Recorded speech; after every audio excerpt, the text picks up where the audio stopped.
Hello बच्चों, नमस्कार। मैं हूं नारायण पटेल। आपके अपने चैनल पर आज हम बात करेंगे आश्रम पद्धति स्कूल या फिर आप उसे सर्वोदय स्कूल या फिर जयप्रकाश नारायण स्कूल के नाम से जानते हैं, जिनका एंट्रेंस एग्जाम होने वाला है। इसमें जो सामाजिक विज्ञान के 20 प्रश्न आते हैं, अभी तक जो क्लास 6 से 9 तक बार बार प्रश्न पूछेंगे, आज मैं वही 20 प्रश्न लेकर के आया हूं।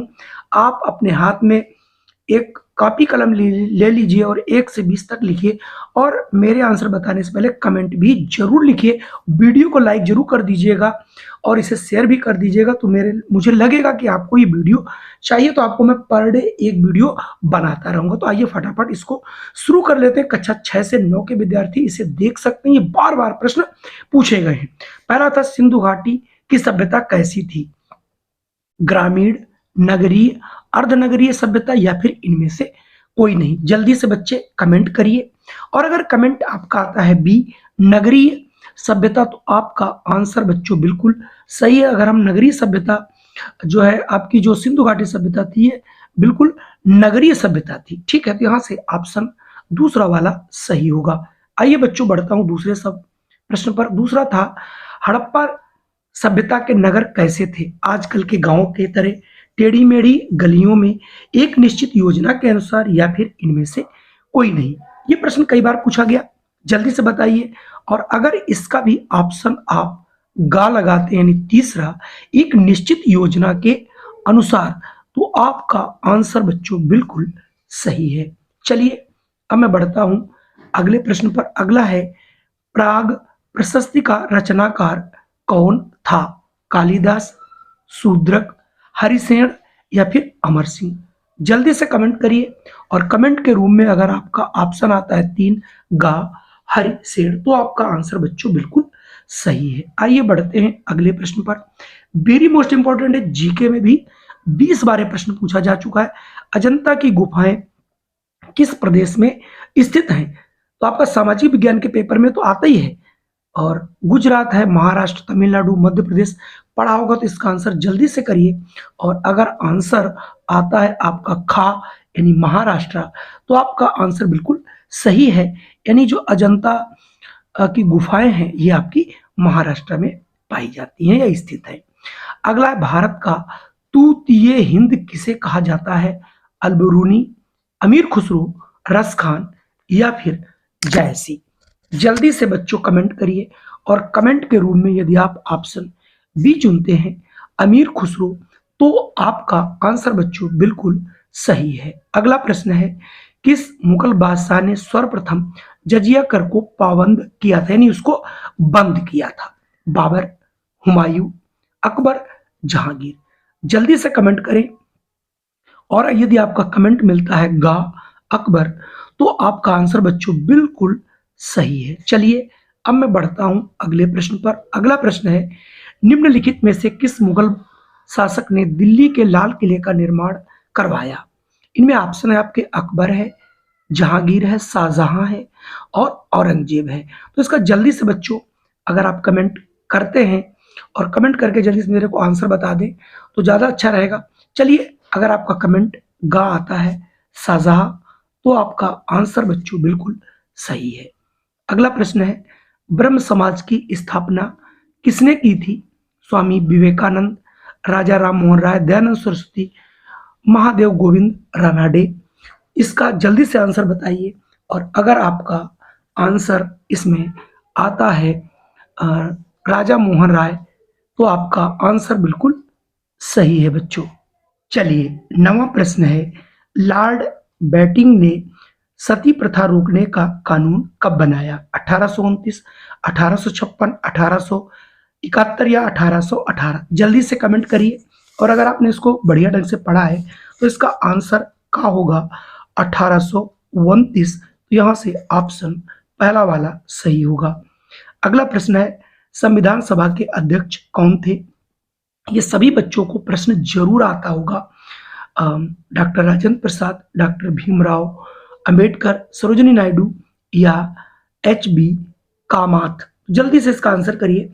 और सभी बच्चे दोनों ऑप्शन में का और खा में कंफ्यूज करते हैं, और अगर आपका कंफ्यूजन दूर हो गया हो तो आप इसका ऑप्शन कौन सा लगाएंगे, का लगाएंगे। तो यहाँ से ये ऑप्शन का वाला बच्चों सही हो जाएगा, यानी डॉक्टर राजेंद्र प्रसाद। अगर प्रारूप समिति के अध्यक्ष की बात की जाएगी तो डॉक्टर भीमराव अंबेडकर को आप लोग लगाएंगे। चलिए अगला है, मौलिक अधिकारों की संख्या कितनी है? 3, 4, 5, 6। पहले ये 7 हुआ करती थी, अब संपत्ति का अधिकार हटा दिया गया है, तो इस समय मूल अधिकारों की संख्या बच्चों 6 है।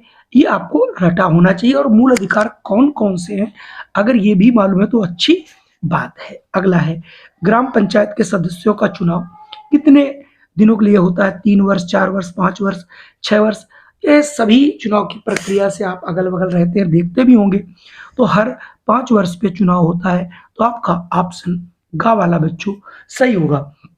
राज्यसभा का जो चुनाव होता है, जो इसके सदस्य होते हैं, मनोनीत होते हैं, वो 6 साल के लिए होते हैं, ये आपको याद रखना है। अगला प्रश्न है, क्षेत्र पंचायत के प्रमुख को क्या कहते हैं? ग्राम पंचायत, क्षेत्र पंचायत, जिला पंचायत। तो आप प्रधान तो गांव का होता है, महापौर तो आपका शहरी क्षेत्र के लिए, तो उसको कहते हैं ब्लॉक प्रमुख, यानी क्षेत्र पंचायत को कहते हैं ब्लॉक प्रमुख। यहाँ से ऑप्शन खा वाला यानी दूसरा वाला सही हो जाएगा। अगला प्रश्न है, उच्च न्यायालय के न्यायाधीशों की सेवानिवृत्ति आयु यानी वो कितने साल में रिटायर हो जाते हैं? 58 वर्ष, 60 वर्ष, 62 वर्ष या फिर 65 वर्ष। तो हम उच्च न्यायालय की अगर बात करेंगे तो इनका आंसर होगा 62 वर्ष, यानी ऑप्शन गा वाला या सी वाला आप कह सकते हो सही होगा। अब हमारे पास कुछ भूगोल के प्रश्न जो बार बार पूछे गए। सूर्य का प्रकाश पृथ्वी तक पहुंचने में कितना समय लेता है? 8 मिनट, 8 सेकंड, 10 मिनट, 5 मिनट। तो सूर्य से पृथ्वी तक जो प्रकाश है उसको 8 मिनट लगभग 16 सेकंड के लगता है, लेकिन ऑप्शन में 16 सेकंड नहीं दिया गया है यहाँ पर। तो 8 मिनट 16 सेकंड ये वाला ऑप्शन जो नियर बाई होगा वही बच्चों सही होगा। चलिए बढ़ता हूं अगले प्रश्न पर। अगला है, पृथ्वी ग्रह को किस नाम से जाना जाता है? यानी जो पृथ्वी हमारी, इसको किसको पीला ग्रह कहते हैं, लाल कहते हैं, नीला कहते हैं, काला कहते हैं या फिर नीला ग्रह कहते हैं, या इनमें से कोई नहीं? पृथ्वी जो है इसको किस नाम से जानते हैं? तो इसको सभी बच्चे जानते होंगे, इसे नीला ग्रह के नाम से जाना जाता है। चलिए अब मैं बढ़ता हूं अगले प्रश्न पर। पृथ्वी द्वारा अपनी कक्षा में सूर्य के चारों चक्कर लगाती है तो क्या है? मान लो ये आपका यहाँ पर बच्चों ये पृथ्वी, ये सूर्य हो गया, और ये मान लीजिए आपका, और यहाँ पर मान लो ये आपकी पृथ्वी है। तो अब बात करते हैं, ये हमारा सूर्य है, जो सूर्य होता है ये वाला, तो ये पृथ्वी हमारी ऐसे ऐसे इसके चारों ओर चक्कर लगाती है, इसके चारों ओर। तो इसके चारों ओर जो चक्कर लगाती है तो इसको बच्चों बोलते हैं परिभ्रमण। क्योंकि पृथ्वी करती क्या है, पृथ्वी अपनी जगह पर भाई ऐसे, यानी ये इसकी पृथ्वी अगर है तो ये पृथ्वी हमारी अपने जगह पर भी घूमती है, तो इसको बोलते हैं घूर्णन गति। तो एक गति जरूर इसमें से आती है, और बच्चे इस पर बहुत गलत करते हैं। तो अगर किसी सूर्य के चारों चक्कर लगाती तो इसे परिक्रमण कहेंगे, घूर्णन। और अगर वो अपने अक्ष पर घूमती है, जैसे रात और दिन का होना, देखो पूछ भी लिया गया प्रश्न, रात दिन जो होता है वो पृथ्वी का अपने अक्ष पर घूमने को कहते हैं, ठीक है। यानी जो अपने चारों ओर घूम रही है एक जगह पर खड़े होकर के, जैसे आपका लट्टू घूमता, तो इसको घूर्णन गति कहते हैं। यानी ऑप्शन यहां से गा वाला बच्चों सही हो जाएगा। अगला प्रश्न है, लीप वर्ष में कितने दिन होते हैं? लीप वर्ष का मतलब होता है जिसमें फरवरी 28 दिन की होती है। वैसे साधारण वर्ष में 365 दिन होते हैं, और जब फरवरी 28 दिन की होती है तो ये दिन बढ़ करके 366 हो जाते हैं। उस केस में आपका जो ऑप्शन है बच्चों वो बी वाला हो जाएगा। तो एक लीप ईयर में 52 आपके सप्ताह होते हैं, ये भी आपको याद रखना। अंतिम आज का हमारा प्रश्न है, सिग्नल से फुटपाथ का प्रयोग किसके लिए किया जाता है? स्कूटर चलाने के लिए, कार चलाने के लिए, पैदल चलने के लिए या फिर बस चलने के लिए? तो इसका सही आंसर बच्चों जो फुटपाथ होता है ये पैदल चलने वालों के लिए बनाया जाता है। तो यहाँ से ऑप्शन आपका ग वाला सही होगा। कुल मिला के आज के 20 प्रश्न कैसे लगे, वीडियो को आप लोग तुरंत लाइक कर दीजिए, जिससे हम आपको और अधिक से अधिक वीडियो बना सकें। किस विषय पर वीडियो चाहिए वो भी आप दीजिए, वो भी आपको जब तक परीक्षा नहीं होती प्रतिदिन 2 से 3 वीडियो मिलते रहेंगे। जय हिंद, वंदे मातरम। फिर मिलता हूँ आपको एक नई